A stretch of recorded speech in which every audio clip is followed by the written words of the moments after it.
Okay, students, we will take up today the refraction of light.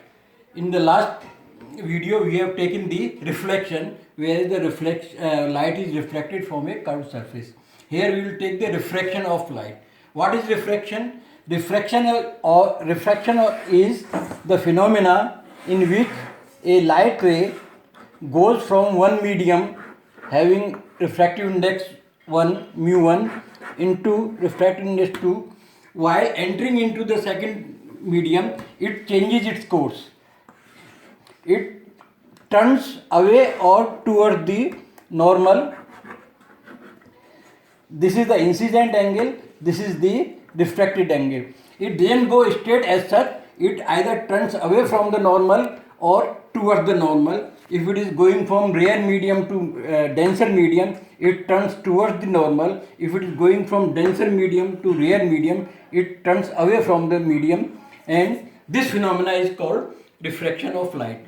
There are two rules of this refraction. First is the ratio of sines of incident angle to the sine of refracted angle is always a constant between the two medium. This is called refractive index. Refractive index.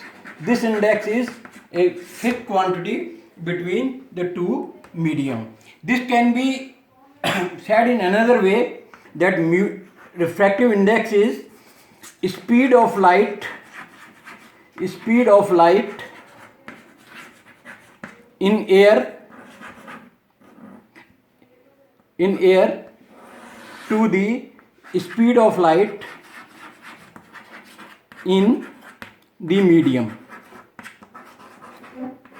This is the absolute refractive index of that medium with respect to air, or you can say vacuum. Vacuum is the correct word.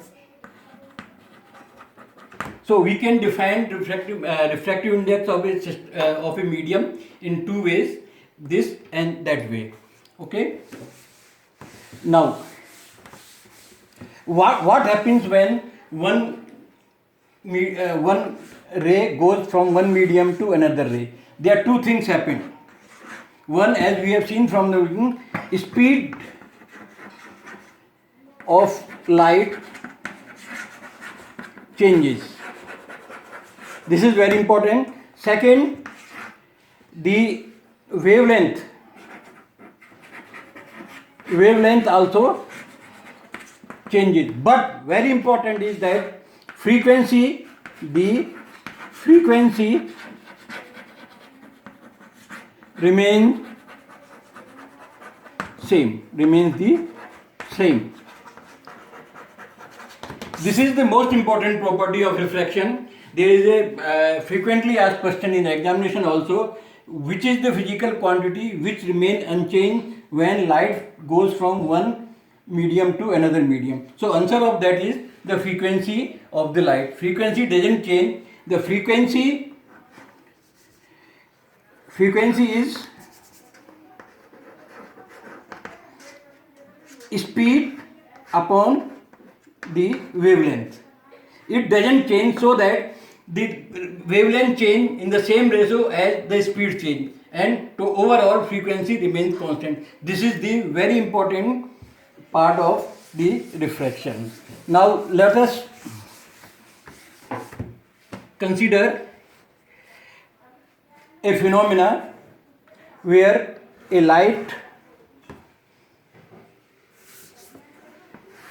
goes from denser medium to lighter medium. What happens? A ray coming over here. This is the normal. This will go away from the normal. So it will change to this direction. We further increase the incident angle. This is number 1. This is number 2. Then it go further away.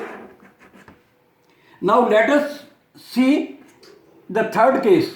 The third ray going in such a way that refracted angle goes this way. Means refracted for this eye, refracted R is 90 degree. Okay, now see the further, if we still increase the incident angle for the ray number 4, this will come into the same way, just like a reflection. This phenomena is called total internal reflection. What is total internal reflection? When the incident angle is more than a certain value, so that the ray comes back into the same medium. So this is called internal action. On the angle at which this angle, refracted angle, is 90 degree, is called critical angle. Critical angle. Or the same way, you can see the mu, critical angle is mu is 1 upon sine of incident angle critical upon sine 90. So sine of critical angle is 1 upon mu. We can find out this way. So this is very important. Where this phenomena comes into light, you have so many examples of this. First is the condition for total internal reflection is that, first condition, light should travel from denser medium, optically denser medium, to the optically rare medium, and angle of incident should be more than the greater than the critical angle. These are the two main conditions. And where are the application? We have to go some application of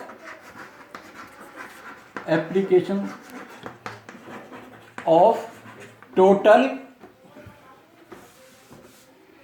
internal reflection. There are so many applications which comes into play. First is that you have seen when a glass is cracked, you can see it. Why you can see it?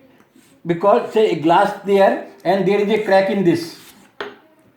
So what happened when the glass is cracked? There is a air gap between the two surface of the glasses. So now when light is coming from over there, it's approaching to the rare medium. So it will be, if any angle, light coming from angle more than the critical angle, it will come back, and you will see that this crack is easily visible, it is shining. Okay, so this is the first application. Second is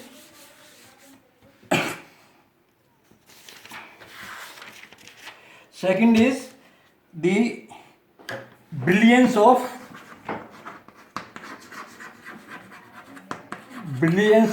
diamond. Can anybody think why diamonds shines? There is nothing usual in that.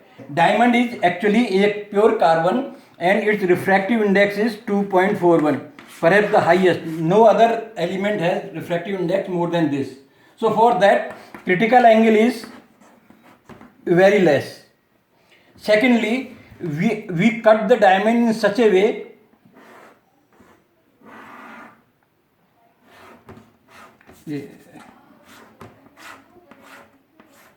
this is a